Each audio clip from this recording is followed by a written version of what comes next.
Okay, we are going to kick off our SPAC 101 presentation. I want to thank Guy from Chardon for joining me. This is Alex Walsh from Aventus Advisory Group. Little bit of housekeeping. What we're trying to accomplish today is to be informative, but not necessarily in the weeds. So we've got a lot of folks that are joining this call who have experience in public companies. A lot of folks are just curious about the marketplace and the dynamics. But I can promise you in the next 30 minutes, you will be more knowledgeable about SPACs than 99% of the general public. The other important thing is we're here to inform and educate, not advocate or posture for the SPAC market. A couple of housekeeping items. You'll see the tab on the right side of your screen. This presentation that Guy is going to go through, as well as some other pertinent files, are available for download. Oh, no, we lost Guy. I'm sure he'll be coming back soon. They're available for you to download. And then we are recording this. So later on, you'll get a file so that you can review it again or share it with friends, et cetera, et cetera. A little bit about Aventus. If you're not familiar with my side of the practice, or you know Neil, or you know Aaron, or whatever it is, Aventus is a CFO and accounting firm for public and private companies. And we have a public side of the house that does SEC compliance work, auditor interface, et cetera. We have our FinOps practice, which primarily deals with private companies. Then we have our M&A advisory practice. And the reality is we deal with companies on both sides of the SPAC world. So private companies looking to evaluate their options, we help them do pre-audit work. We help them evaluate the marketplace and go into that world. And then on the public side, we deal with companies that are going into, with sponsors who are going into the SPAC on their end. So that's the background on us. I'm going to hand it off to Guy and let him take over from here. Thanks, Alex. Look, really excited to be here to provide you some hopefully valuable information today. Do I have the screen, Alex? I can advance it. Yep. I'm going to be respectful of your time. As Alex knows, we could talk about this for hours. I'm not going to do it. I'm going to talk about it for less than 30 minutes. Hopefully this will be useful and we'll just go right into it. This is this is not intended to be an advertisement for Chardon. This is intended to give you some background on the market. SPACs in the current iteration have been part of the capital market since 2003, 2004. Highly regulated form of going public. Chardon is probably the most active bank you've never heard of. It's an emerging growth boutique bank serving high-tech companies, a lot of healthcare practice, a lot of biotech practice. If you're old enough to remember Hambrecht and Quist, it's sort of a version of that. Based in New York, presence globally. We've been doing SPACs as an underwriter and a sponsor since 2004. This is not something that we've gotten into just with the headlines. And if you look at the level of SPACs of this particular kind of transaction, when you talk about advising companies that are merging into SPACs to go public, we are over the last 3 years, right up at the top of the list on the left-hand side. Our SPACs are generally in the sub $500 million to sub $1 billion level on the merger side. So we do lots of volume, but not the Goldman and Deutsche Bank size of deals. On the right, if you look at the rankings up until this big boom that you've been reading about in the papers, Chardon was by far the most active underwriter of IPOs. It's been the last 2 years when the bulge bracket has kind of elbowed in and built huge teams and taken it this mainstream product really out to the size. But we're a top 10 firm on both accounts. We're a boutique, and so you don't know me, but you're listening to somebody who's been doing this for a while. Prior to joining Chardon, I was the CFO and COO of 3 large SPACs on the sponsor side. Let's just take a moment to walk you through the basics of a SPAC life cycle. The SPAC does an IPO. The IPO looks like any other IPO. They're traded on the NASDAQ and the New York Stock Exchange American division. IPO investors put $10 per unit into the IPO. The SPAC is formed, and those proceeds go into a trust account. The trust account is escrowed, it's ring-fenced, and it can only invest in T-bills with maturities of 6 months or less.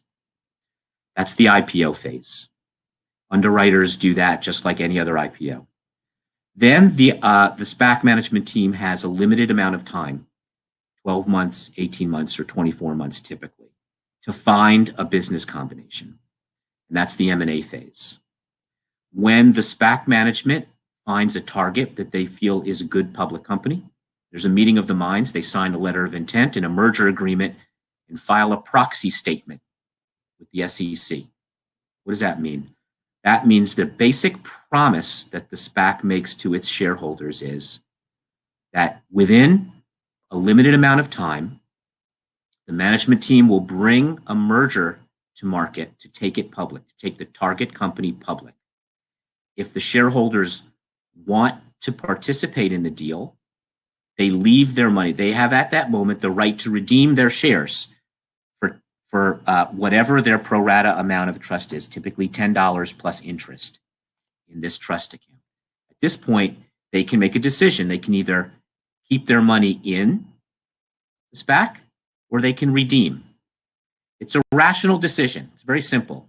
If the shares are trading above $10, which is roughly the amount of cash in trust, then a rational person will keep the share. They'll sell it in the open market if they want to, because that's better than redeeming for $10. It's not complicated. If the shares are trading up, then the shareholder has the right to hold the share or sell it in the open market. Typically, these IPO investors are not fundamental investors. They are credit investors. They're investing essentially in a portfolio of T-bills. It's at this phase here where people who are fundamentally interested in the target company will come in. This is what people refer to as de-SPACing. That is the rotation of the IPO investors out and the rotation of fundamental investors in. When this all takes place, the target company emerges as a public company. It's no different than any other company that's just done an IPO. It meets all the public recording requirements, got a CEO, CFO, trades on the exchange. Just move on from there. How does a SPAC merger really work? Let's use a simple model of a $100 million SPAC. SPAC has raised $100 million. It's issued 10 million units at $10 a unit. So there are 10 million shares outstanding. The founders get 2.5 million shares set aside for them. That's how the SPAC founder gets paid. It's like a carried interest. So at that moment in time, 80% of the shares are in public hands and 20% of the shares are escrowed with the founders. So there's 12.5 million shares outstanding, even though only 10 are in public hands. Those shares, the founder shares, only become liquid and tradable after the merger and after a period of lockup for the management team. Now, if you followed the SPAC market, you know that the typical SPAC unit comes also with a warrant. In this case, let's assume that that unit contains one share and a warrant for half a share. That is, the warrant allows the holder to put $11.50 up to the company and get one share back. To the extent that you're on the line on an Eventus event, I'm going to assume that you have some knowledge either of options or of accounting. If the shares are trading at $10 and the option is exercisable at $11.50, these warrants are out of the money. They are not dilutive. From an accounting perspective, they are zero dilution. There is a legacy of people who would look at any kind of complication in the capital structure and say, oh my gosh, these warrants, it's dilution, it's terrible.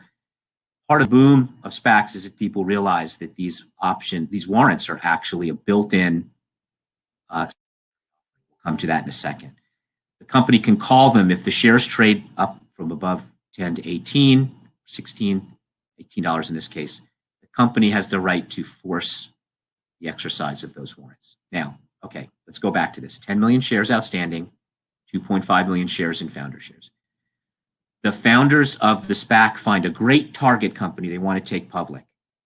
They believe that a good value it should trade at in the market would be $500 million pre-money. That's what they value the company at. The merger takes place by the SPAC issuing $500 million of equity to the target, 50 million shares at $10 a share. You put the SPAC that went public together with the target company, and you have the newly traded public company capital structure. 50 million shares go out to the shareholders of the target. 10 million are still in the hands of the SPAC, public shareholders. That's 16% of the total shares outstanding. And remember the 2.5 million founder shares that were set aside for the founders? That only represents 4% of the total 62.5 million shares outstanding. It's not that complicated. This is what a SPAC merger typically looks like. Some variation of this. And Alex is going to break in with any questions that he's fielded from the market. So I'm going to go quickly through this. I don't need to tell you that this is a bar chart showing the volume of SPACs that have been done over the last several years. 2019 was a super busy year. $14 billion of SPAC capital was raised. The average size for a SPAC was about 230 million. The last 2 years, you've read the headlines. You're on this call because, what the heck's going on? The market has just discovered that this is a very interesting and there's advantages to going public. I'm just going to come back here for a second. Just to give you guys orientation, and you men and women on the phone, the reason that people historically have said, oh my gosh, SPAC mergers are really dilutive, is they say, God, look at all these 2.5 million founder shares. It's 20% of the capital structure. The way the SPAC works, the reason that's popular is that people have discovered that SPACs are actually not that dilutive. If a small SPAC, let's see, in this case, $100 million SPAC, merges with a large target, the founder shares are actually less dilutive than, you might say a 7% discount in an IPO. So the math of a SPAC is that a smaller SPAC merges with a larger target. That's what I want to give you that background. That's the way the best returns work for everybody.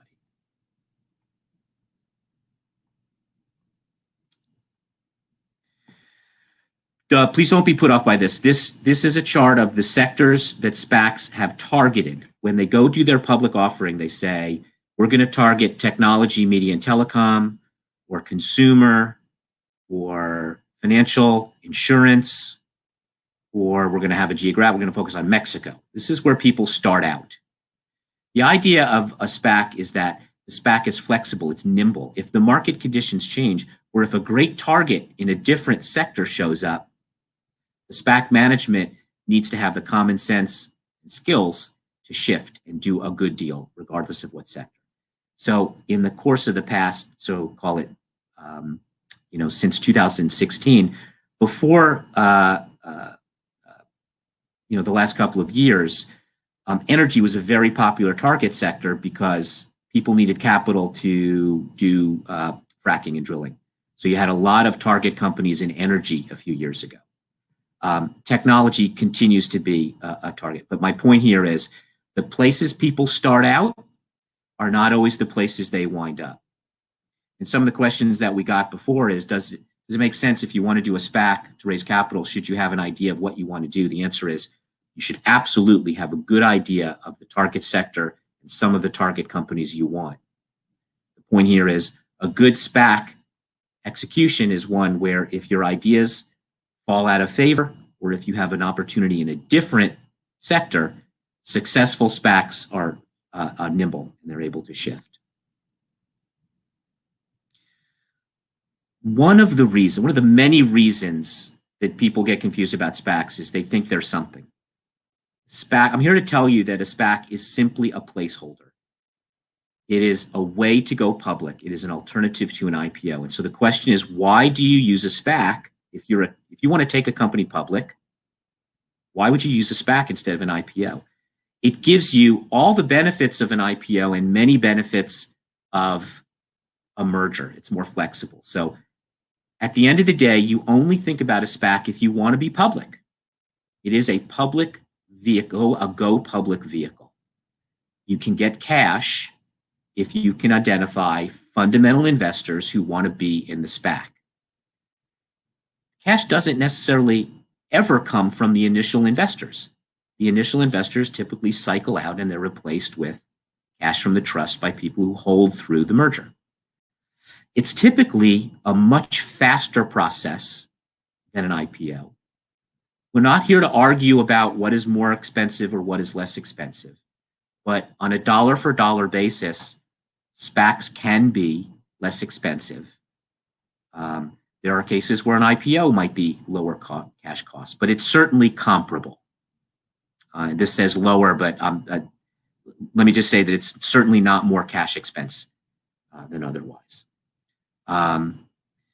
There, in a minute, I want to be respectful of time. Again, we're going through the time fast, but the merger, it's a merger between the SPAC and the target, so that you have the ability to do earnouts. You have the ability to control governance. All the things you can't do in a plain vanilla IPO if you want to go public, you can do by negotiating with a SPAC.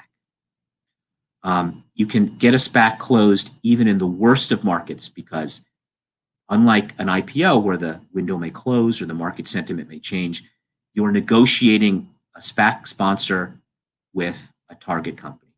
And two people, two parties, two agents of good intent that want to get a company public can bridge gaps no matter what you can be assured of getting a deal closed if both parties are willing.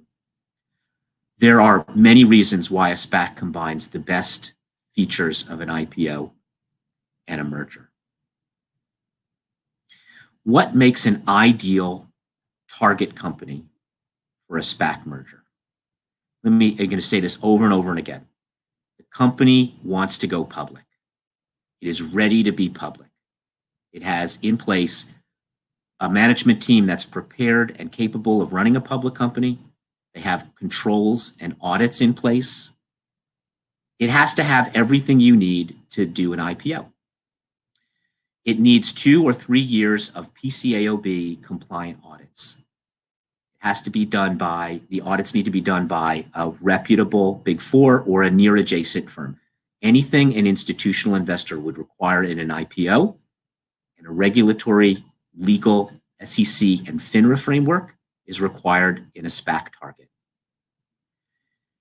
The ideal situation is also a target company that has investors in it that want to stay in and, in fact, want to put more money in.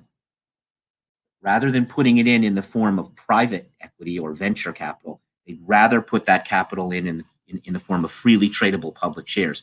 So these 3 check marks are the essential things that a SPAC target wants to have before it goes and starts approaching a SPAC out in the market. And Guy, one of the questions that people have a lot of time is there less scrutiny or diligence done with a SPAC merger than with a traditional IPO? And I think these points kind of hit on it, but can you unpack that just a little bit for the audience? Sure. The final things here is, there's sort of project management. You want to be positioned to approach a SPAC. I'm gonna move ahead. We'll come back to this in a second. The merger between a target company and a SPAC is a very rigorous process. The audits meet public company audit standards on the accounting side. The diligence that's done by the SPAC team is, so let me say this. When you're rotating the shares out from the SPAC IPO holders into the hands of public company long-term fundamental owners, you go through a process that looks like this.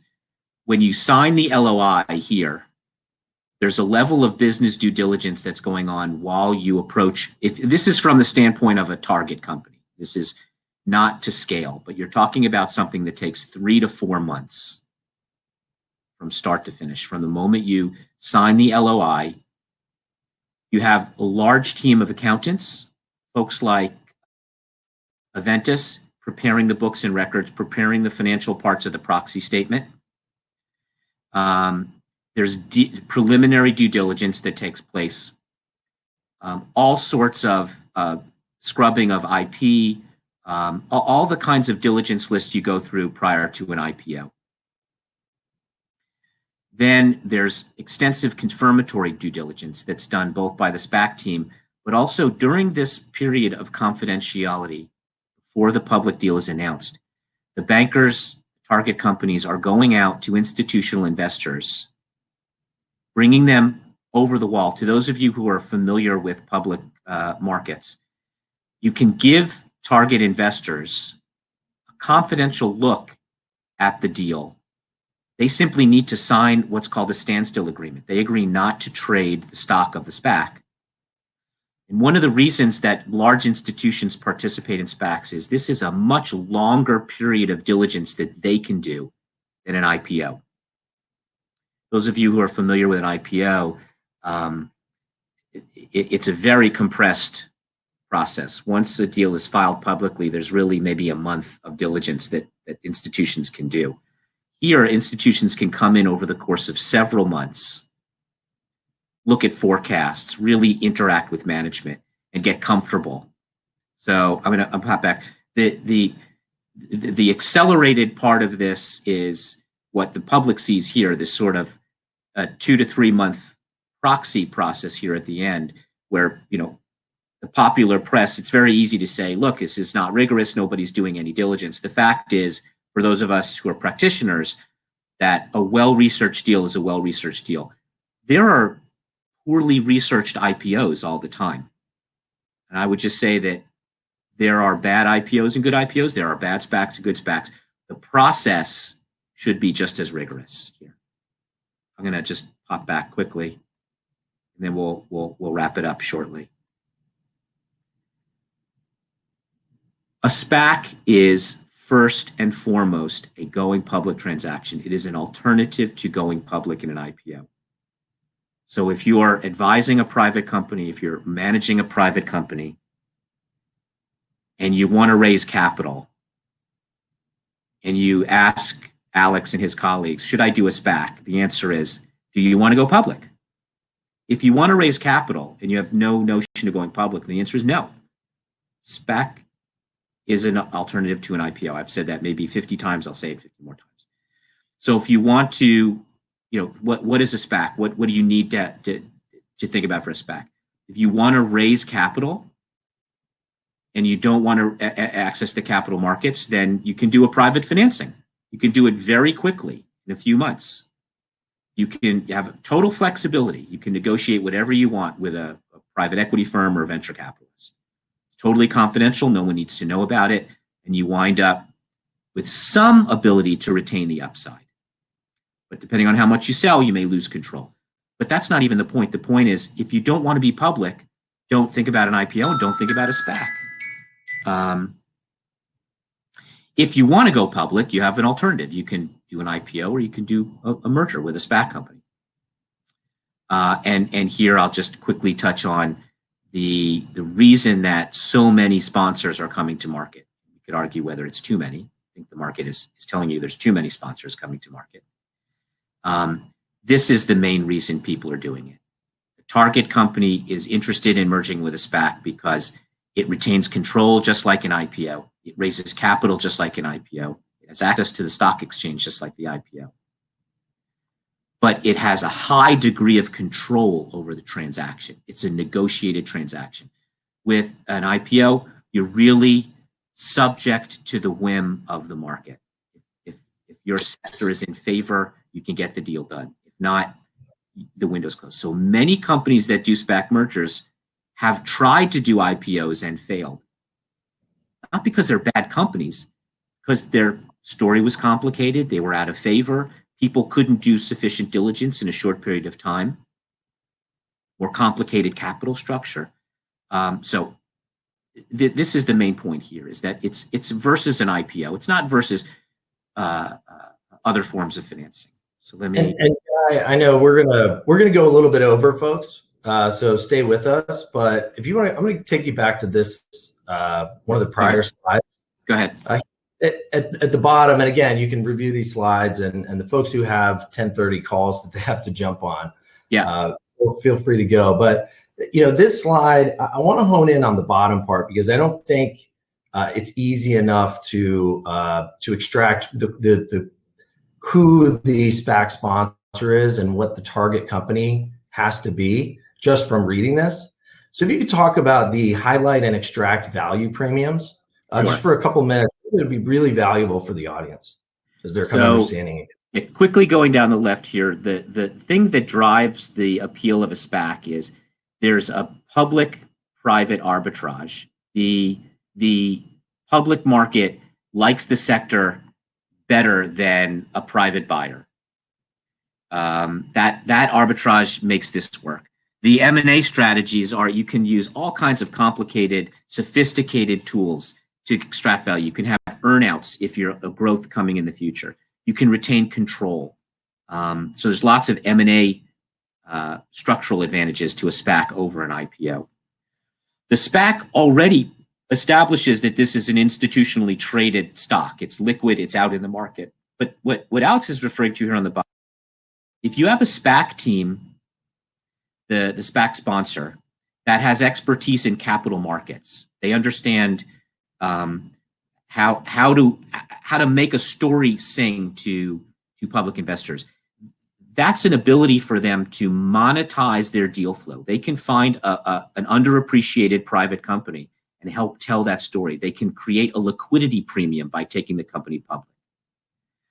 The sponsor of the management team has a network of relationships, trusted private companies that may want to go public that only they know. So they can extract value from that network by bringing those companies public, by merging with their SPAC that other people may not know about. So that's a network value premium that the sponsor can extract. And third, the groups of sponsors that have deep industry expertise that may know how to help a target company penetrate new markets, put in better plans, arrange strategic alliances. They can bring their operational skills to an undermanaged target company.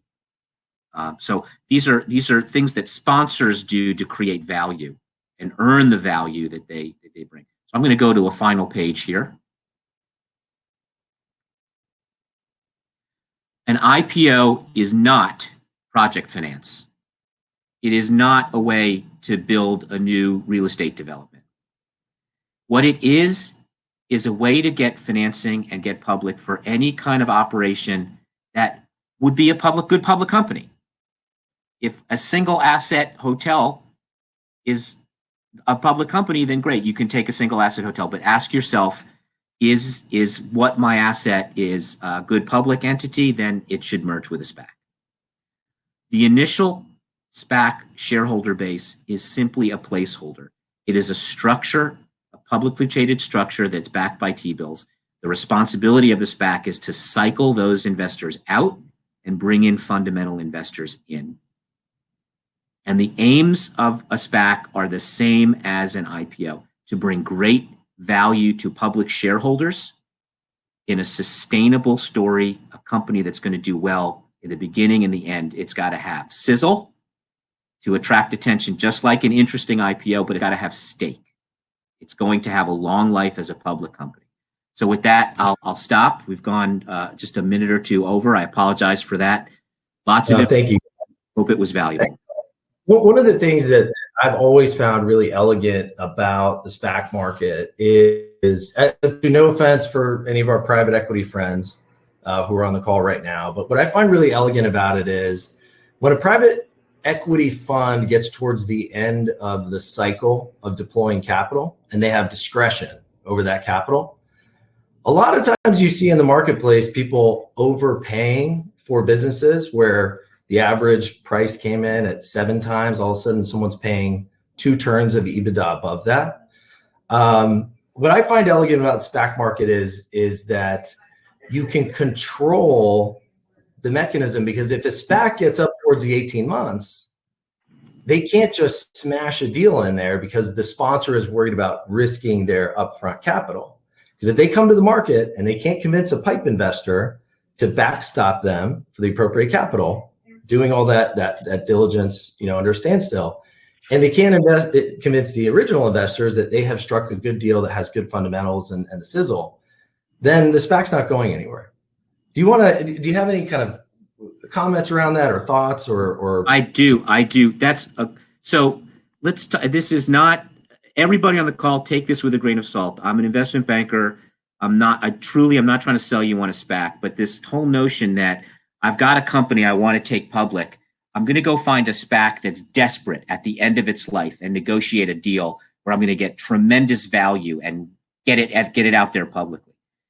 The idea, first of all, that concept is what leads to the notion that inferior companies get public by merging with a SPAC.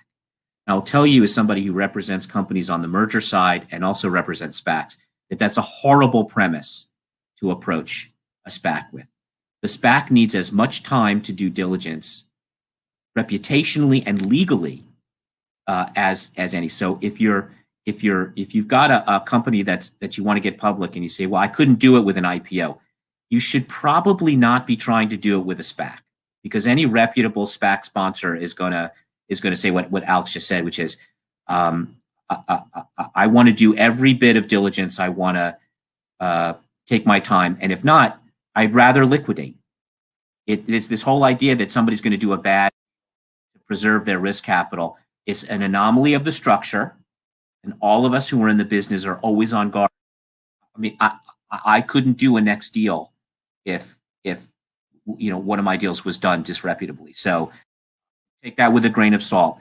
It's an issue that you hear all the time. Find me. I've got a private company. It's really too small to be public.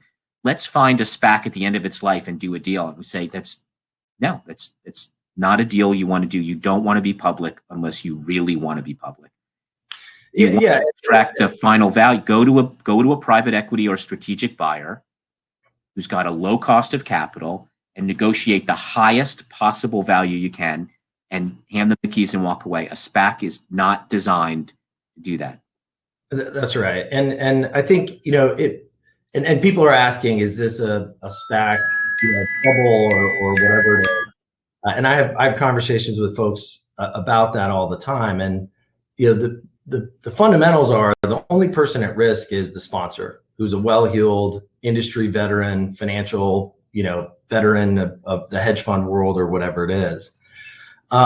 If you were to see a significant number of the existing SPACs on the market, or the IPOs that we will see, some of which you and I are working on right now in Q2, if you were to see a number of those not de-SPAC and not find the merger, what trigger do you think would cause that? Is it market sentiment? Is it economic? Is it supply and demand of qualified private companies that could fit into that middle, that $1 billion to $2 billion public range? What would be, just a general broad opinion, what would be the catalyst for not seeing these SPACs successfully de-SPAC, or whatever you want to call it? If all of us have it wrong and there aren't thousands of high quality companies that could be good public companies, then the mechanisms of the market should kick in. And what would cause it? A loss of appetite from public investors, a lack of demand for public equity, which is not going to happen, right? So if there's going to be a wave of poor quality companies trying to merge with SPACs, strangely, I would anticipate there would be very little demand from institutional investors for stocks that are overvalued. Those deals will not close. They'll get rejected in this pre-announcement diligence phase. And look, we've all been hearing a lot of things in the newspaper that this is a bubble, this is a boom. I will tell you that there are such fundamental advantages to the SPAC structure now that institutions have figured that out. The SPAC will not go away. It's not a bubble in the structure. The structure is sound. There may be an oversupply of sponsors who have a less than perfectly sophisticated set of skill sets. Remember, we talked about capital market skills, ability to do mergers, things like that. Some Sponsors will have to liquidate find the perfect company that complements their skill set, right? So it would be remember we talked about being nimble. If for some reason this wave of sponsors proves to be less capable than their advisors think they were, they will run out of time.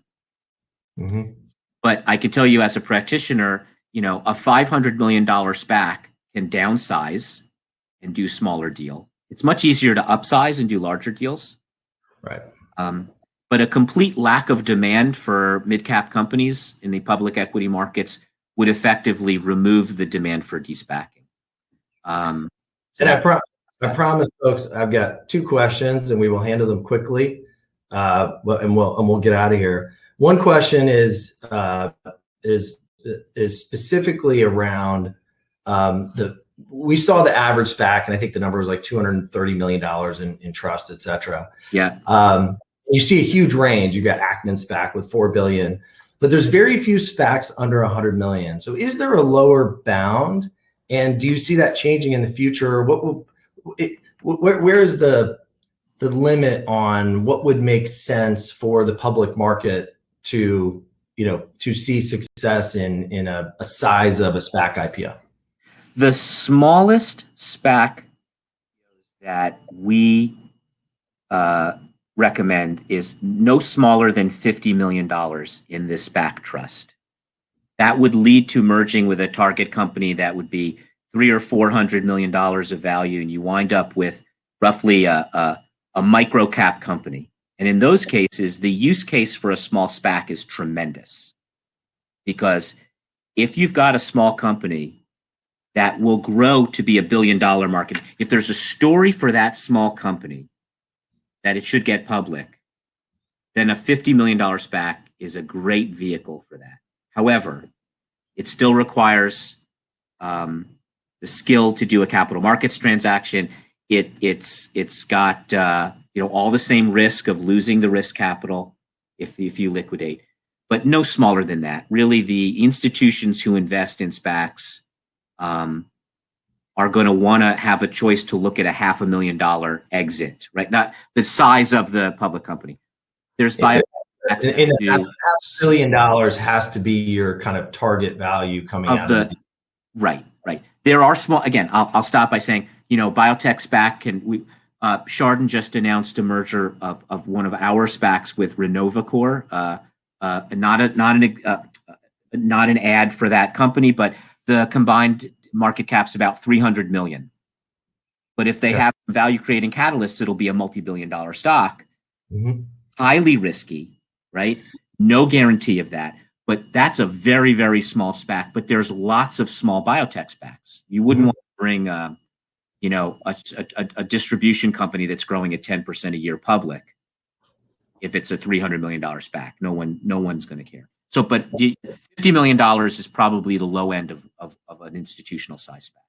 So the last question from the audience was, which I think is also very relevant, and I want to thank David for joining us from Israel today. I believe he's the furthest afield on this Zoom call, and this question is pertinent to him, but although not asked by him, and he's a client of ours.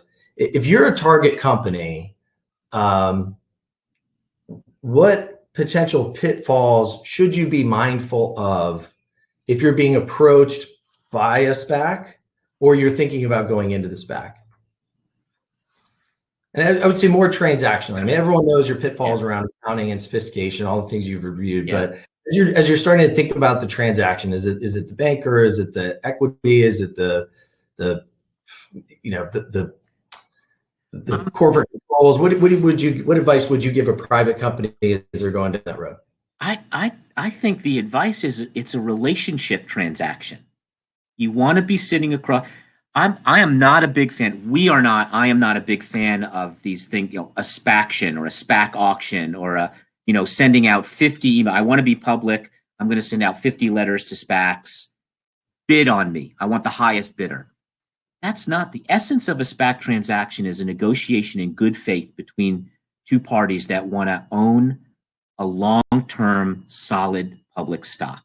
So I think the pitfall would be, I would say, instead of what to avoid, look for somebody who's an experienced, sophisticated, good counterparty, somebody you want to sit on a board of directors with that will be a major minority shareholder of your target company. You want to build together, or certainly won't be an obstructionist, right? You want a supportive, complementary skill set to yours. Yeah. No, that's great. That's great. Well, listen, folks, that's all that we're going to cover today. Guy, I really appreciate your time today. And I will say, I worked on my first SPAC in 2012. We talk about SPACs almost every day within our client base and dealing with folks like yourself and your clients. And I learned something today from you. And I have conversations with you and folks on your team on a very regular basis. So I appreciate that, and I hope you folks enjoy and have a fantastic day. Thanks, everybody.